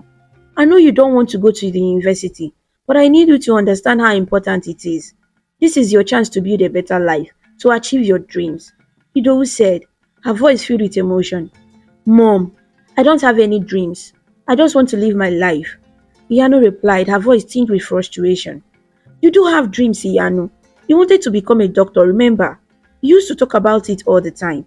Idowu said, trying to remind her daughter of her aspirations. That was a long time ago, Mom. Things have changed, Yanu said, looking down at the table. They haven't changed, Yanu. You have just lost sight of what's important. Please, give the university a chance. If not for yourself, then for me. Idowu pleaded, tears welling up in her eyes. Yanu felt a lump in her throat. She could see the pain and desperation in her mother's eyes. She wanted to reach out and comfort her, but she didn't know how. I don't know, Mom. I just don't know, she said softly. Please, Yanu, just think about it, Idowu said, her voice breaking. Yanu nodded slowly. Okay, I will think about it, she said, standing up and heading to her room. In her room, Yanu lay on her bed staring at the ceiling. She felt torn between her desire for freedom and her love for her mother. She knew that going to the university was the right thing to do, but she was scared of leaving her current life behind. The days passed and Yanu continued to struggle with her decision. She kept going out with Bola and her friends. But the excitement of the parties and the thrill of the nightlife began to fade. She started to see the emptiness in her wayward lifestyle and the toll it was taking on her. One evening, as she sat with Bola and some boys, Yanu felt a wave of sadness wash over her. She looked around at the people she was with and realized that none of them truly cared about her. They were all just looking for a good time, and she was just another person in the crowd. Bola, I need to go, Yanu said suddenly, standing up. Where are you going? Bola asked, surprised. I just need to go home, Yanu replied, grabbing her bag. Alright, see you later, Bola said, turning back to her drink. Yanu walked home, her mind racing. She knew she needed to make a decision about her future. She couldn't keep living this way, and she couldn't keep hurting her mother. When she got home, she found Idowu sitting in the living room waiting for her. Yanu, is everything okay? Idowu asked, her voice filled with concern. Mom, I have been thinking a lot about what you said. Yanu began, her voice shaking. I think you are right. I need to go to the university. Idowu's eyes filled with tears. Oh, Yanu, I'm so glad to hear that. I know it's a big decision, but it's the right one. You are going to do great things, she said, pulling her into a hug. I'm scared, Mom, Yanu admitted, her voice barely above a whisper. I know, sweetheart. But you are strong and you can do this. I will be here to support you every step of the way, Idowu said, holding her daughter close. As Iyanu prepared to go back to school, she started to distance herself from Bola. Bola, sensing the change, tried to reach out to her, but Iyanu always had an excuse. I'm not around, she would say whenever Bola called her or sent a message. One afternoon, as Iyanu was packing her things, there was a loud knock on the door. She opened it to find Bola standing there, looking upset. Iyanu, what's going on? Why have you been avoiding me? Bola demanded, stepping into the house uninvited. Yanu took a deep breath, trying to remain calm. Bola, I have been busy. I'm getting ready to go to school, she explained. Bola laughed sarcastically. School? Whose school help? Come on, Iyanu. You don't need to waste your time with that. We can have so much fun together, she said, trying to convince her friend to stay. Iyanu shook her head. No, Bola. I have made up my mind. I want to go back to school. It's important to me, she said firmly. Bola's smile faded, and she looked at Iyanu with a mixture of disbelief and frustration. What about me, Iyanu? What will happen to me if you leave for school? She asked, her voice growing more intense. Iyanu sighed. Bola, you are my friend, and I care about you. But you need to find something to do. Maybe you should think about going to school or getting a job, she suggested gently. Bola's face turned red with anger. You think you are better than me now? Just because you want to go to school? I can't believe you, Yanu, she shouted, her hands clenched into fists. I don't think I'm better than you, Bola. I just want to do something meaningful with my life, Yanu replied, trying to keep her voice steady. Bola took a step closer, her eyes blazing with anger. You are abandoning me, Yanu, after everything we have been through. You are just going to leave me behind, she spat, her voice shaking. I'm not abandoning you, Bola. You are my friend, and I want the best for you too. But I need to do this for myself, Iyanu said, tears welling up in her eyes. Bola glared at Iyanu, her expression hardening. Fine, go to your precious school, but don't expect me to be here waiting for you when you come back, she said coldly. With that, Bola turned and stomped out of the house, slamming the door behind her. Iyanu stood there, feeling a mix of relief and sadness. She knew she had made the right decision, but it hurt to see her friend so angry and upset. As the days passed, Iyanu focused on preparing for school. She bought new books, organized her supplies, and tried to get herself back into a productive routine. Idowu noticed the change in her daughter and felt a sense of pride and hope. One evening, as they sat down for dinner, Idowu looked at Iyanu with a warm smile. I'm so proud of you, Iyanu. You have made a wise decision. Going back to school will open up so many opportunities for you, she said. Thank you, Mom. I know it's the right thing to do. I just hope Bola will be okay, Iyanu replied, her voice tinged with concern. She will be, Iyanu. Sometimes, people need a little push to make positive changes in their lives. Maybe this will be the wake-up call Bola needs, Idowu said reassuringly.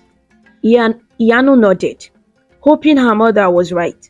She knew that Bola was struggling, but she also knew that she couldn't let her friend's choices dictate her own future. As the first day of school approached, Yanu felt a mix of excitement and nervousness. She packed her bag carefully, making sure she had everything she needed. Idowu helped her get ready, offering words of encouragement and support. You are going to do great, Yanu. Just be yourself and stay focused, Idowu said, giving her daughter a hug. I will, Mom. Thank you for believing in me, Iyanu replied, feeling a surge of confidence. Iyanu settled into her new school with a mix of excitement and nervousness. She attended her classes diligently, made new friends, and kept in touch with her mother regularly. Idowu was thrilled to hear about her daughter's progress and encouraged her every step of the way.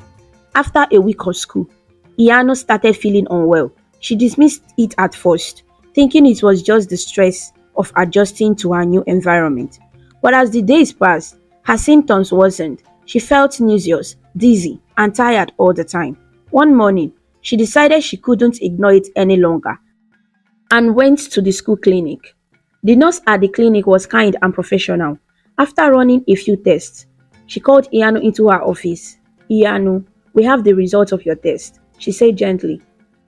It appears that you are 3 months pregnant.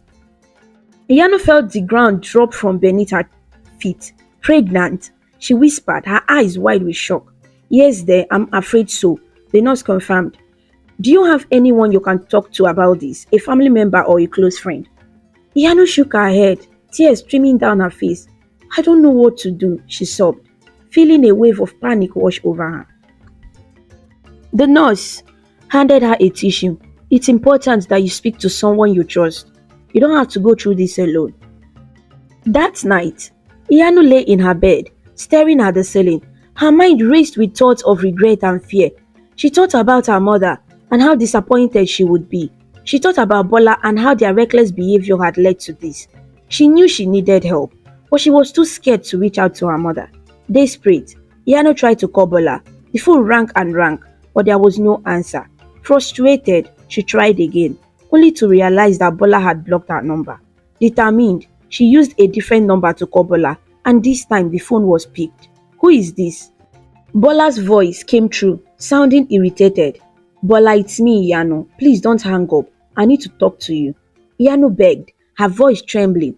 Bola sighed. What do you want, Yano? I need your help. I'm in trouble, Yano said, her voice breaking. What kind of trouble? Bola asked, sounding more curious than concerned. I went to school clinic today. They told me I'm 3 months pregnant, Yano confessed, her voice barely above a whisper. There was a pause. Then Bola burst into laughter. Pregnant? Seriously, Yanu, how could you be so stupid? Yanu felt a punch of hurt. Please, Bola, I need your help. I don't know what to do, she pleaded. Help you? Why should I help you? You ran off to school and left me behind, Bola said coldly. I know, and I'm sorry. Oh, please, I really need your help, Yanu begged. Bola sighed again. All right. What do you want me to do? I need to get rid of the pregnancy. I can't tell my mom. She will be disappointed, Yano explained, desperation in her voice. Bola thought for a moment. Fine, come back, and I will take you to a place where you can get an abortion. Yano felt a glimmer of hope. Thank you, Bola. I will come back as soon as I can. Don't thank me yet. Just make sure you get here quickly, Bola said before hanging up. Yano lay back on her bed, her mind racing. She knew what she was about to do was risky, but she felt like she had no other choice. She couldn't face her mother with this news. She packed a small bag and prepared to leave the next day. As she traveled back, Yano's mind was filled with anxiety and fear. She knew she was making a dangerous decision, but she felt trapped. She couldn't see any other way out. When she arrived, Bola was waiting for her. Come on, let's go, Bola said, leading her to a small, run-down clinic on the outskirts of the town. Yano's heart pounded as they entered the clinic. The atmosphere was grim and unwelcoming. A stern-looking woman behind the counter glanced up at them. What do you need? She asked bluntly. My friend needs an abortion, Bola said without hesitation. The woman nodded. Follow me, she said, leading them to a small dimly lit room. Yanu felt a wave of panic. Are you sure this is safe? She whispered to Bola. It's fine. Just do it and get over it, Bola replied, sounding impatient. The woman handed Yano a form to sign. Fill this out and pay the fee, she instructed. Yano's hands trembled as she filled out the form. She handed it back and paid the fee, feeling a sense of dread wash over her. All right, lie down on the table, the woman said, gesturing a worn-out examination table. As Yano moved towards the table, her fear intensified. Her heart pounded louder, and her hands shook uncontrollably. The reality of what she was about to do hit like a wave.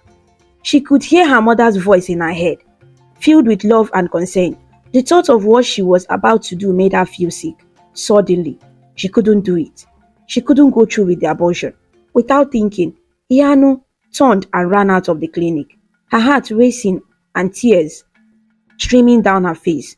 She didn't stop running until she was far away from the clinic, her chest heavy with sobs. Yano ran all the way back home to her mother, her heart pounding with fear and regret. As she approached the house, she felt a mix of relief and dread, knowing she had to face the consequences of her actions.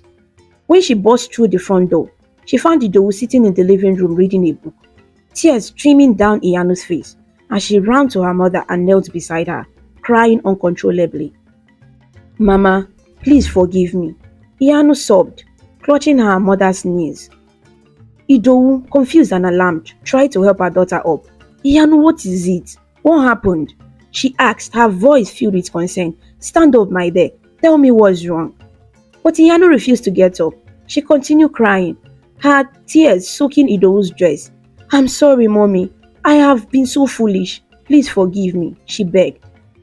Idowu knelt down beside her daughter, gently lifting her face. Yanu, are you in trouble? What happened? Please tell me, she urged, her heart pounding with worry. Finally, after what seemed like an eternity, Yanu took a deep breath and spoke. Mommy, I'm pregnant, she confessed, her voice trembling with fear and shame.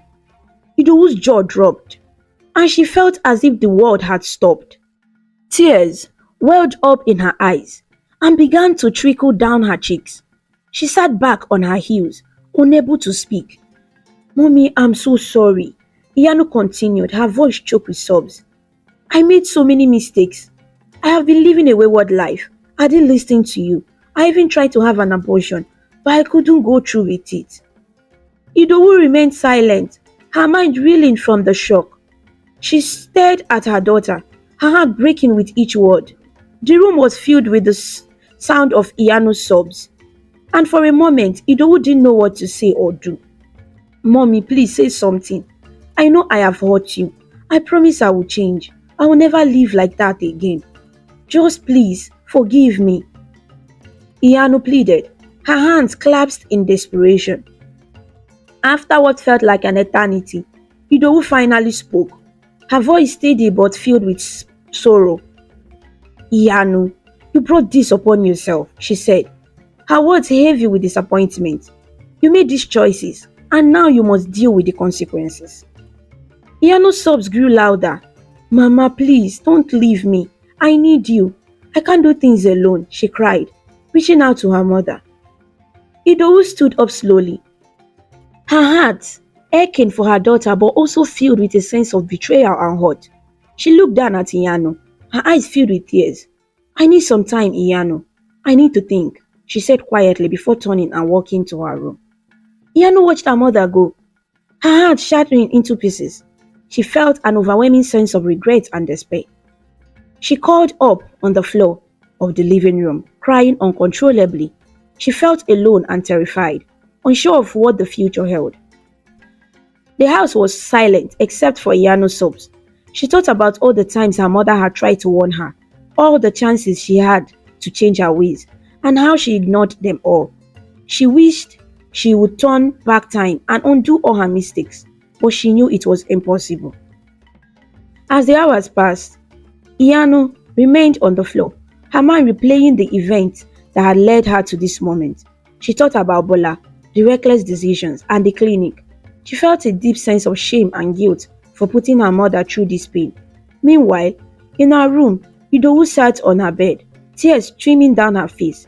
She prayed silently, asking for strength and guidance. She loved Yanu more than anything, but the disappointment and hurt she felt were overwhelming. She knew she needed to support her daughter, but she also needed time to process everything. After some time, Idowu stood up and walked back to the living room. She found Yanu still curled up on the floor, her sobs having quieted to soft whimpers. Idowu's heart ached at the sight of her daughter in pain. Yanu, come here, Idowu said softly, kneeling down and reaching out to her daughter. Yanu looked up, her eyes red and swollen from crying. She slowly crawled towards her mother, and Idowu wrapped her arms around her, holding her close. We will get through this, Idowu whispered, her voice filled with a mix of pain and determination. I'm sorry, Mommy, I'm so sorry, Yanu repeated, her body shaking with sobs. I know, my dear, I know, Idowu said, stroking Yanu's head. We will figure this out together, but you must promise me that you will change. You must be responsible and make better choices. I promise, Mommy, I promise I will change, Yanu said, her voice filled with sincerity and determination. Idowu held her daughter tightly, her own tears mingling with Yanu's. They stayed like that for a long time, drawing comfort and strength from each other. Despite the pain and the challenges ahead, they both knew that their bond would help them overcome whatever came their way. As the night wore on, Idowu helped Iyanu to her feet and guided her to the couch. They sat together, talking about the future and what needed to be done. Idowu explained the importance of taking responsibility and making the right choices. She promised to support Iyanu but made it clear that Iyanu needed to be strong and face the consequences of her actions. After Iyanu and Idowu had reconciled, Idowu decided to take immediate steps to ensure Iyanu's well-being. The next morning, she woke Iyanu early and helped her pack her things. They drove back to Yanu's school to gather all her belongings, and they drove in silence. Idowu glanced over at her daughter, seeing the mix of emotions on her face. When they arrived at school, Yanu felt a wave of anxiety wash over her. She had left in such a hurry and under such stressful circumstances that it felt strange to be back. As they packed up her room, Idowu spoke softly, trying to reassure her. Yanu, I want you to know that I am here for you, no matter what. Idowu said, gently placing a hand on her daughter's shoulder. We will get through this together. I know, Mommy. Thank you for everything. Yanu replied, her voice filled with gratitude and a touch of sadness. I promise I will do better from now on. Idowu nodded, giving her daughter an encouraging smile. That's all I ask, Yanu. Just do your best and stay on the right path. Once they had packed everything, they loaded the car and drove back home. The ride was quiet, but it was a comfortable silence, filled with unspoken understanding and mutual support. Back at home, Idowu made sure to take care of Iyanu, making her favorite meals and ensuring she felt loved and supported. She kept a close eye on her daughter's health, making sure she attended all her medical appointments and got plenty of rest. One evening, as they sat together in the living room, Yanu looked at her mother and felt a deep sense of gratitude. Mommy, I don't know what I would do without you. You have been so strong and supportive, she said, tears welling up in her eyes. Yanu, you are my daughter, and I love you more than anything. We all make mistakes, but what matters is how we learn from them and move forward. Idowu replied, reaching out to hold her daughter's hand. I will make you proud, Mommy. I will do everything I can to be best version of myself. Yanu promised, her voice filled with determination. Days turned into weeks and Yanu settled into a new routine. She focused on her health, preparing for the arrival of her baby, and making plans for the future. She started reading books on parenting and childcare, determined to be the best mother she could be. Idowu noticed the positive change in Yanu and felt a mix of sadness and happiness. She was sad that her daughter had to go through such a difficult experience, but she was also proud that Iyanu had learned her lesson and also was committed to making better choices. Mommy, I've been thinking about what I want to do once the baby is born, Iyanu said one afternoon as they sat in the kitchen preparing dinner together. What is that, my dear? Idowu asked, looking at her daughter with interest. I want to go back to school eventually. I know it will be hard, but I want to get my education and build a better future for myself and my baby. Iyanu explained, her eyes shining with determination. I think that's a wonderful idea, Yanu. Education is important, and it will open many doors for you. Idowu replied, feeling a sense of pride. I know it won't be easy, but with your support, I believe I can do it. Yanu said, giving her mother a grateful smile. We will make it work, Yanu. Together, we can achieve anything. Idowu assured her, placing a comforting hand on her shoulder. Despite the challenges, Yanu and Idowu found a new rhythm in their lives. They grew even closer, supporting each other through the ups and downs. Yanu focused on her health and well-being, while Idowu made sure she never felt alone or unloved. One day, as they were sitting in the garden, Yanu turned to her mother and asked, Mama, do you ever think about the future and what it holds for us? Of course, Yanu. I think about it all the time. I believe that with hard work and determination, the future can be very bright for both of us. Idowu replied, smiling warmly. I want to make sure that my baby has a good life, that we don't repeat the mistakes of the past. Yanu said, her voice filled with resolve. And we will, Yanu. We will learn from our experiences and build a better future for ourselves and our family, Idowu said, hugging her daughter tightly. The weeks passed, and Yanu continued to grow stronger, both physically and emotionally. She stayed in touch with her friends from school, explaining her situation and receiving their support and encouragement. Although Bola never showed up or called after that day at the clinic, Yanu had made peace with it. She understood that she needed to focus on herself and her future, and that meant letting go of negative influences. One evening, as they were sitting down for dinner, Idowu looked at Iyanu with a mixture of pride and sadness. Iyanu, I want you to know how proud I am of you. You have come a long way, and I know it hasn't been easy, she said, her voice filled with emotion. Thank you, mommy. I couldn't have done it without you. Iyanu replied, feeling a deep sense of gratitude. You have learned so many hard lessons, but you have taken responsibility and are working towards a better future. That's all I could ever ask for, Idowu said, reaching across the table to hold her daughter's hand. I promise I will continue to work hard and make you proud, mommy, Iyanu said, her eyes filled with determination. Idowu nodded, feeling a sense of peace. She knew that the road ahead would still have its challenges, but she believed in Iyanu's strength and resilience. Together, they would face whatever come their way and build a brighter future. As the days turned into months, Iyanu and Idowu continued to support each other. They laughed, shared stories, and made plans for the future. Their bond grew even stronger, and they found joy in the simple moments of everyday life. One afternoon, as they were sitting in the garden, Iyanu felt a flutter in her stomach. She placed her hand on her belly and smiled. Mommy, I think the baby just kicked, she said, her eyes lighting up with excitement. Idowu's face broke into a wide smile. That's wonderful, Iyanu. It's a sign of new life and new beginnings, she said, placing her hand on Iyanu's belly.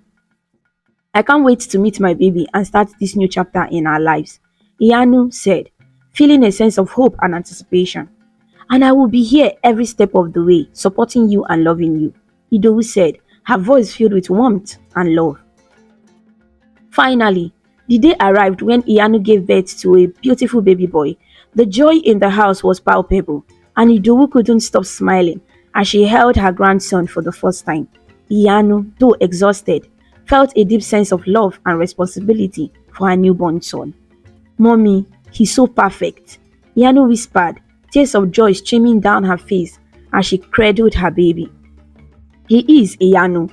You have done a wonderful job, Idowu replied, her voice filled with pride and love. What will you name him? I have been thinking about it, and I want to name him Ayomide. It means my joy has come, Iyanu said, looking down at her son with a tender smile. Ayomide is a beautiful name, Idowu agreed, gently stroking the baby's cheek. He truly is a blessing. The days following Ayomide's birth were filled with love and care. Idowu decided to take on the primary role of caring for baby so that Iyanu could return to school. Yanu, you need to focus on your studies. I will take care of Ayomide. We'll make sure he grows up in a loving and supportive environment. Idowu reassured her daughter. Thank you, mommy. I promise I'll work hard and make you proud. I have learned my lesson and I will never live a wayward life again, Yanu said, determination in her voice. With Idowu's support, Yanu prepared to return to school. She knew it wouldn't be easy, balancing her studies and her responsibilities as a mother, but she was determined to succeed. The love for her son and the desire to build a better future for him fueled her determination. As the weeks turned into months, Yanu settled into her routine. She attended classes, studied diligently, and returned home every weekend to spend time with Ayomide and help Idowu with his care. She was grateful for her mother's unwavering support and knew she couldn't have done it without her. One afternoon, while Iyanu was at school, Idowu received a call from a neighbor. The news was shocking and tragic. Bola had been found dead. She had been used for ritual purposes by a group of boys. The news spread quickly through the community and everyone was in shock. When Iyanu returned home that weekend, Idowu gently broke the news to her. Iyanu, I have something to tell you. It's about Bola, she began, her voice heavy with sorrow. Iyanu looked up, her heart sinking. What happened, mommy?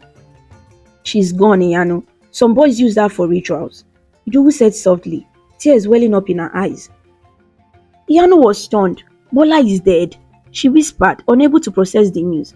Yes, my dear. It's tragic and senseless. I know she was your friend once, Idowu said, reaching out to hold her daughter's hand. Tears streamed down Iyanu's face and she thought about Bola and the choices they had made. She didn't deserve that, Mama. No one does, she said, her voice trembling. No, she didn't. It's a terrible thing. Idowu agreed, holding her daughter close. This is a reminder of how dangerous and unforgiving life can be when we make poor choices. Idowu nodded, her heart heavy with grief and regret. I will always remember her, Mommy, and I will make sure Ayomide grows up knowing the importance of making good choices and living a righteous life. That's all we can do, Yanu. Learn from the past and teach our children to be better. Idowu said, her voice filled with resolve. As the days passed, Yanu continued to work hard in school, determined to make a better life for herself and her son. She knew the road ahead would be challenging, but with her mother's support and her own determination, she was ready to face it. One evening, as they sat together in the living room, Yanu looked at Ayomide playing on the floor and felt a deep sense of gratitude. Mama, I'm so thankful for everything you have done for me and Ayomide.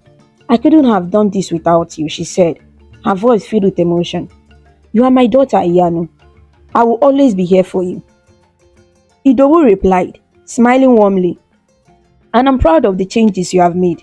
You are becoming a strong and responsible woman. I want to make sure Ayomide grows up in a loving and supportive environment, just like you have given me, Yanu said, her eyes shining with determination. He will, Yanu. We'll make sure of that, Idowu said, placing a hand in her daughter's shoulders. As the months turned into years, Yanu continued to excel in her studies, balancing her responsibilities as a student and a mother. Ayomide grew up surrounded by love and support, with his grandmother and mother teaching him the values of hard work, responsibility, and making good choices. Yanu graduated from university with honors, and Idowu couldn't be more prouder. At the graduation ceremony, as Yanu walked across the stage to receive her diploma, Idowu clapped and cheered, tears of joy streaming down her face. After the ceremony, Yanu found her mother in the crowd and hugged her tightly. Mommy, we did it. We made it through, she said, her voice choked with emotion. No, Yanu, you did it. You worked hard and made the right choices. I'm so proud of you. Idowu replied, her voice filled with pride and love. As they celebrated Iyanu's achievement, they also reflected on the journey that had taken them together. It had been filled with challenges and heartache, but it had also been a journey of growth, learning, and love. That night, as they sat together at home, Idowu shared a final piece of wisdom with her daughter. Yanu, life will always have its ups and downs, but as long as you stay true to yourself, make good choices, and cherish the people who love you, you will always find your way. I will remember that, Mommy, and I will teach Ayomide the same values. Yanu promised, her heart filled with gratitude and love. As they sat together, watching Ayomide play, they knew that the future was bright. The lessons they had learned and the love they shared would guide them through whatever came their way. And with that knowledge, they were ready to face the future together, stronger and more united than ever before. The lesson from Iyanu's story is that making good choices is very important. If you make mistakes, it's never too late to ask for help and change for the better. Always listen to the advice of those who care about you, like your parents, because they want the best for you. No matter what happens, there is always a chance to learn, grow, and make things right. Thank you for watching this amazing story about Yanu and Idowu on African Stories. If you liked it and felt inspired with their journey, please show your support by clicking the like button, sharing with your friends, and leaving a comment below. To see more interesting stories and learn about different cultures, subscribe to African Stories. And don't forget to ring the notification bell so you never miss a new story. Your support means a lot and helps us bring more stories to you. Until we meet again, stay connected, stay inspired, and keep smiling.